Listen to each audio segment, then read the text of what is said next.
15 अगस्त 1947 एक तारीख जो हर भारतवासी के जहन में साफ साफ बैठी हुई है। लेकिन ऐसी ही एक और तारीख है 1 जून 1949। अगर ये तारीख नहीं होती तो शायद भारत की छाती में एक पाकिस्तान बना होता।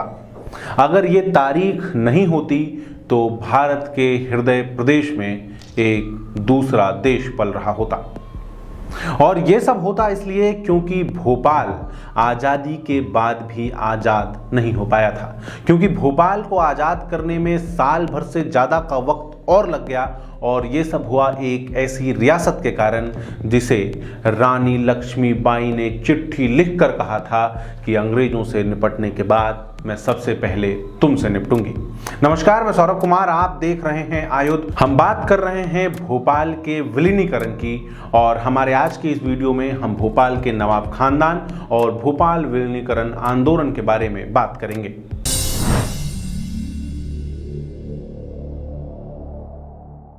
जब भारत को स्वतंत्र कराने के लिए 1857 के क्रांति की शुरुआत हुई, उस समय भोपाल में सिकंदर जहां बेगम का शासन था।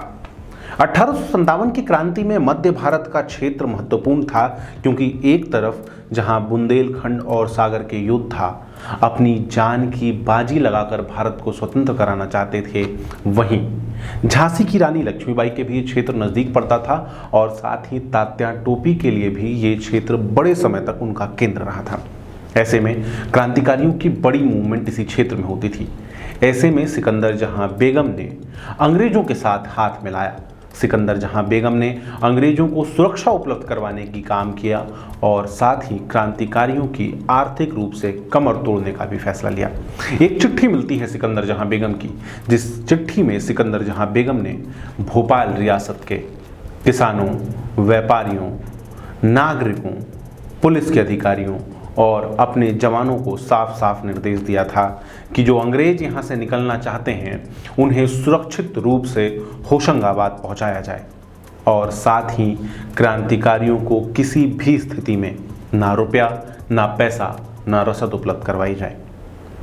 सिकंदर जहाँ बेगम अंग्रेजों के साथ मिलकर क्रांतिकारियों के खिलाफ षड्यंत्र रच रही थी, वो झांसी की रानी लक्ष्मीबाई के खिलाफ अपने सैनिकों को युद्ध के लिए भेज रही थी। भोपाल के इस क्षेत्र में जो क्रांति को लीड कर रहे थे, जो सबसे पहले आगे क्रांतिकारी खड़े थे, उनका नाम था फाजिल मोहम्मद खां। जब सिकंदर जहां बेगम ने फाजिल मोहम्मद खां को पकड़ा तो उन्हें राहतगढ़ के किले के दरवाजे पर लटका कर फांसी दे दिया। फाजिल मोहम्मद खां के महारानी लक्ष्मीबाई से अच्छे संबंध थे। जब महारानी लक्ष्मीबाई को इस बात की सूचना मिली तो उन्होंने चिट्ठी लिखकर सिकंदर जहां बेगम को कहा कि अपना उद्देश्य पूरा करने के बाद मेरी तलवार सबसे पहले तुम्हारी रियासत की तरफ मुड़ेगी। लेकिन अफसोस 1857 की क्रांति सफल नहीं हो पाई। अफसोस, झांसी की रानी लक्ष्मीबाई मारी गई और सिकंदर जहां बेगम को अंग्रेजों के साथ वफादारी का इनाम मिला।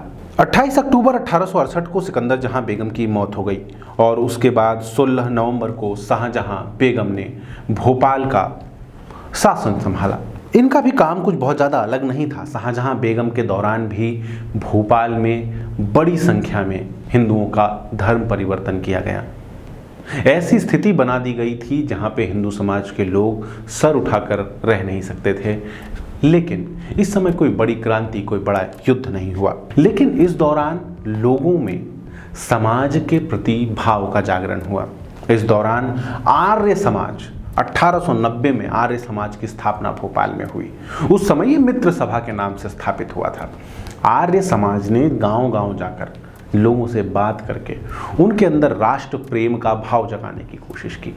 उनके अंदर धर्म के प्रति, समाज के प्रति स्वाभिमान का भाव जगाने का काम किया और आर्य समाज के इन कामों का प्रभाव तो दिख रहा था, लेकिन आर्य समाज स्पष्ट रूप से सामने नहीं आया था। जब काफ़ी देर जाके लगभग 1905-1910 के करीब आर्य समाज सामने आया, तब तक आर्य समाज मित्र सभा के नाम से काम कर रहा था। डेटा बताता है कि इस दौरान भारत में, भोपाल में 95% आबादी हिंदुओं की आबादी थी। लेकिन हमीदुल्ला खां का समय आते आते ये हिंदू आबादी घट के 85% पर पहुंच गई। बड़ी संख्या में उत्तर प्रदेश से मुसलमान आके भोपाल में बसने लगे और साथ ही क्रूर तरीके से यहाँ पे लोगों का धर्मांतरण करवाया जा रहा था। धर्मांतरण का ये कानून इतना खराब था कि इसके खिलाफ महात्मा गांधी ने नवजीवन में लेख लिखा था, जिसके बाद जनता का आंदोलन चला और मजबूरन इस कानून को हटाना पड़ा। आर्य समाज की जन जागृति का परिणाम था। पहली बार देखने को मिला जब लोकमान्य तिलक 1916 में भोपाल से गुजर रहे थे। भोपाल स्टेशन पर जब गाड़ी पहुंची और लोकमान्य तिलक वहां उतरे तो उनका स्वागत करने के लिए 1,500 लोग पहुंचे थे। यहाँ पे लोकमान्य तिलक ने इस सभा को संबोधित किया, लोगों से बात की, उनकी समस्याएं सुनी, लेकिन जैसे ही शासकों तक इस बात की सूचना पहुंची, तुरंत रेलवे का जो मास्टर था, यहाँ का स्टेशन मास्टर था, उसको सस्पेंड कर दिया गया। हर तरह से कोशिश की जा रही थी कि लोगों को मिलने जुलने ना दिया जाए, लोगों को जमा होने ना दिया जाए। जब भोपाल में हिंदू आबादी 85% थी, उस समय सरकारी नौकरियों में हिंदुओं की हिस्सेदारी मात्र 8% की थी। इसी भोपाल का शासन था।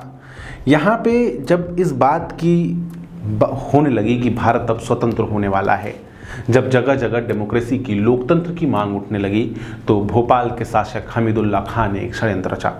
हमीदुल्लाह खान ने भोपाल में प्रजामंडल की स्थापना कर दी। कहना यह था कि 5 लोग हैं चयनित, इनको आप चुन लीजिए और इन 5 के माध्यम से पूरा का पूरा शासन चलाया जाएगा। यह दिखाने की कोशिश थी कि आपको लोकतंत्र का एक मौका दिया जा रहा है, लेकिन इसके पीछे गहरी साजिश थी। भोपाल के लोगों ने इस साजिश को अच्छे से पहचाना। भोपाल के लोगों ने प्रजामंडल को स्वीकार करने से इनकार कर दिया। इसके बाद भोपाल में काम कर रहे क्रांतिकारियों का एक संगठन, भोपाल में जो लोग जन आंदोलन खड़ा करने का काम कर रहे थे, ये जाके सरदार पटेल से मिले और यहीं पर योजना बनी भोपाल में भोपाल को स्वतंत्र करने के लिए जन आंदोलन चलाने की। इस बात की सूचना हमीदुल्लाह खां को मिली, लेकिन हमीदुल्लाह खां इस बात के लिए तैयार नहीं था कि भोपाल को भारत में मिला दिया जाए। हमीदुल्लाह खां पहले तो अपने आप को स्वतंत्र रखना चाहते थे, लेकिन बाद में जब हैदराबाद के निज़ाम से उनकी करीबियाँ बढ़ने लगीं तो वो भोपाल को पाकिस्तान में मिलाने का षड्यंत्र रचने लगे। इसके लिए तैयार हो गए थे। जब हमीदुल्लाह खां को सारी योजना समझ में आई तो नवाब ने अपना पहला फरमान जारी किया। इस फरमान में साफ साफ लिखा था कि भोपाल में किसी भी सार्वजनिक स्थान पर आकाशवाणी केंद्र नहीं चलाए जाएंगे और ना ही कोई व्यक्ति रेडियो पर समाचार सुनेगा। हर तरफ से आ रही आवाज़ों को क्रूरता से दबाने के प्रयास किए गए। आगे के वीडियो में हम बात करेंगे कि कैसे हमीदुल्लाह खान ने पाकिस्तान में मिलाने का षड्यंत्र रचा, किस तरह हमीदुल्लाह खान ने भारत के विरोध में पूरी की पूरी नीति बनाई, कैसे बोरास में दर्जनों लोगों को गोली मार दी गई, और साथ ही बात करेंगे उस आंदोलन की जिस आंदोलन के बाद भोपाल स्वतंत्र हो सका। अगर आपको हमारा ये वीडियो अच्छा लगा तो हमारे चैनल को सब्सक्राइब कीजिए, इंतज़ार कीजिए भोपाल विलीनीकरण आंदोलन पर हमारे अगले वीडियो की। इसके साथ ही आप हमें फेसबुक, ट्विटर और इंस्टाग्राम पर भी फॉलो कर सकते हैं। आपका बहुत बहुत धन्यवाद।